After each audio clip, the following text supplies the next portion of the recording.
Good morning all. तर मी मानसी आणि स्वागत करते माझ्या नवीन एका ब्लॉगमध्ये.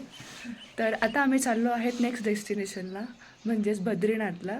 आणि तुम्ही माझ्या पाठीमागे बघू शकता की किती सुंदर व्ह्यू आहे हा. हे बघा कसे राहत आहेत लोक ह्या पहाडांमध्ये.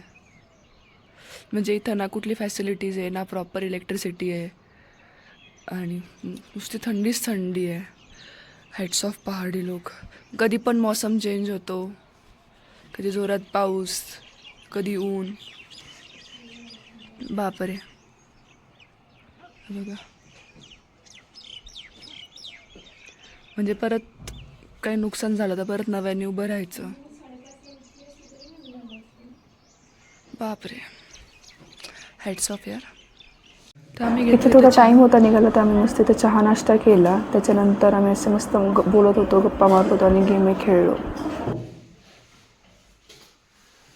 हाय कोनिका. दिस इज हरिणी. आंटी, कुछ बोलना चाहेंगे आप इस यात्रा के बारे में?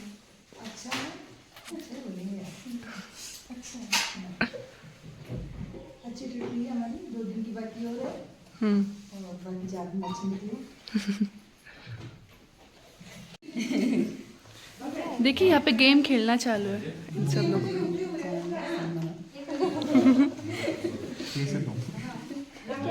कौन सा गेम है ये हरिणी?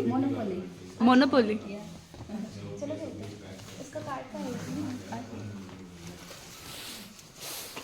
अभी हमें टाइम नहीं हो रहा. Okay okay okay. It's a birthday. $50. Give me $50. हाँ, ये मैं भी खेलती थी. इसको हम ना बचपन में बिजनेस बोलते हैं. बिजनेस बिजनेस ने. Same. There were 2 different Monopoly business. या ओके. अच्छा. बहुत अच्छा है. अच्छा इसकी भी $150.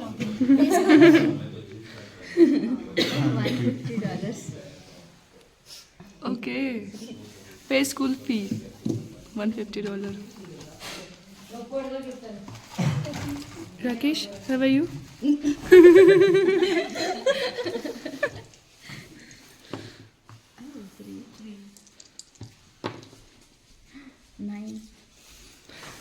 देखो, हमें जाना है अगले डेस्टिनेशन पे और इन लोगों का कैसे खेलना चल रहा है.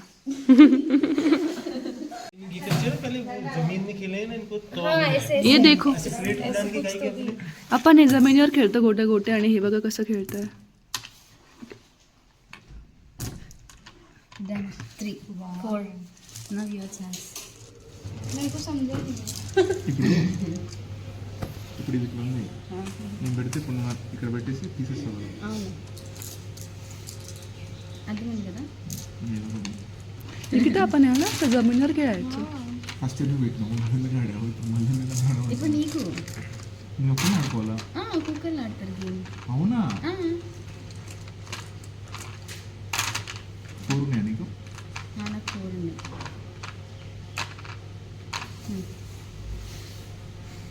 రాసు पीछे वाला.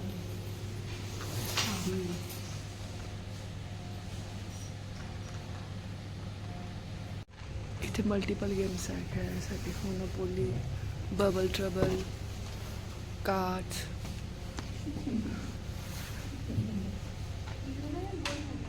हा आहे आमचा फ्रंट व्ह्यू. आणि इथं आमची गाडी लोड झाली आहे.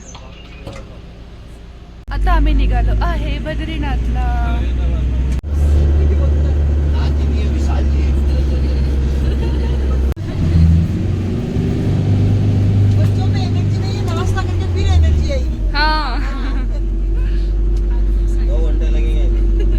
नाश्ता में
फायनली आम्ही उतरलो आहे आणि आता चाललो दर्शनाला.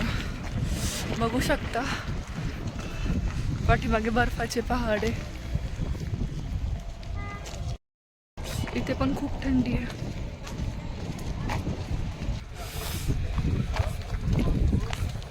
हे जास्त वरती चढवायला नाही आहे, खालीच मंदिर आहे, पण थोडंसं लांब आहे. थोडंसं लांब पण चालत चालत.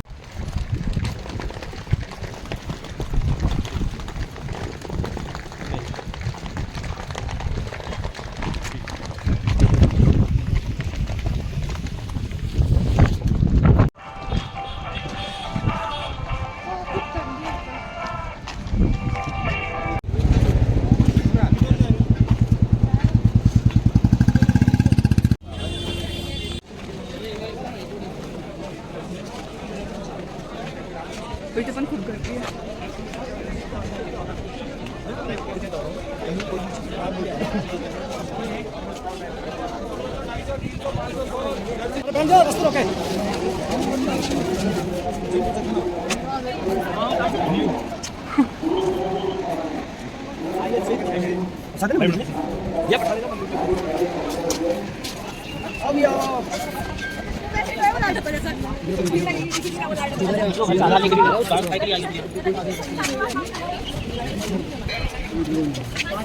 जसं आम्ही केदारनाथला रजिस्ट्रेशन स्कॅन केलं तसं इथे पण स्कॅन करूनच दर्शन मिळते. तर इथे आम्ही रजिस्ट्रेशन वगैरे स्कॅन केलं आणि मंदिराच्या दिशेने निघालो होतो. तर ही आहे ती अलकनंदा नदी, जिचं मी तुम्हाला सांगितलं होतं की रुद्रप्रयागला जाऊन अलकनंदा आणि मंदाकिनी नदीचा संगम होतो. तर इथं आम्ही स्कॅन वगैरे केलं आणि दर्शनाच्या लाईनीकडे निघालो. फार घाईघाईच होती इथे, कारण 1:30ला हे मंदिर बंद होतं. कारण असं म्हणतात की 1:30 वाजता देवाला नैवेद्य द्यायचा असतो, तर 1:30ला हे मंदिर बंद होतं. तिथं मी लाईनीत उभं राहिलं. बरीच मोठी लाईन होती.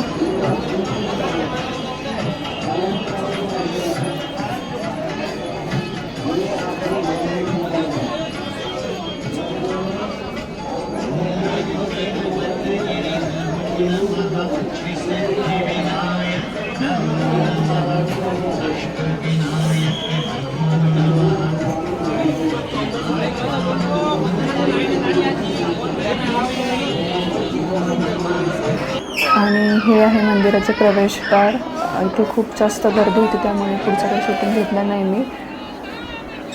आणि खूप जास्त लोटतही होते तिथे. तर इथे आम्ही आता दर्शन वगैरे केलं आणि मंदिराच्या आसपासचा परिसर आम्ही फिरत होतो. तर इथे मंदिराच्या आसपासच्या परिसरातसुद्धा व्हिडिओ शूटिंग वगैरे करणं अलाउड नव्हतं. तरी पण कसं चुपके मी ही शूटिंग करत होते. तर हे असं एक सुंदर मंदिर आहे बद्रीनाथचं. तुम्ही ते एक नोटीस केलं असेल की इथे अजिबात गर्दी नाही प्रवेशद्वाराला. कारण तेच की इथे देवाला नैवेद्य दाखवण्याचा टाईम झाला होता, त्यावेळेस दर्शन लाईन पूर्ण बंद असतात 1:30च्या दरम्यान साधारण. आणि इथे आम्ही मस्त थोडंसं फिरलो आणि इथे फोटोज वगैरे क्लिक केली. तर हा आहे मोक्ष घाट. इथे तुम्ही तुमच्या पूर्वजांसाठी प्रार्थना वगैरे करू शकतात. मी पण इथे प्रार्थना वगैरे केली, हातपाय धुतले आणि नमस्कार करून पुढच्या रस्त्याला लागलो. तर मंदिराच्या बाहेर आल्यावर इथं आम्ही मस्तपैकी असं छान केसर दूध घेतलं. तर आमचं दर्शन वगैरे झालं आणि आम्ही आता पुढच्या प्रवासाला लागलो. खरं सांगायचं झालं ते बद्रीनाथचे जे रस्ते आहेत ते फार डेंजर आहे, म्हणजे बघूनच फार भीती वाटते. तर आता आमचं पुढचं डेस्टिनेशन होतं माना विलेज, जे इंडियाज फर्स्ट विलेज आहे. तर हा ब्लॉग मी इथेच एंड करते आणि नेक्स्ट ब्लॉगमध्ये तुम्हाला मी माना विलेज दाखवते. चलो बाय बाय, टेक केअर.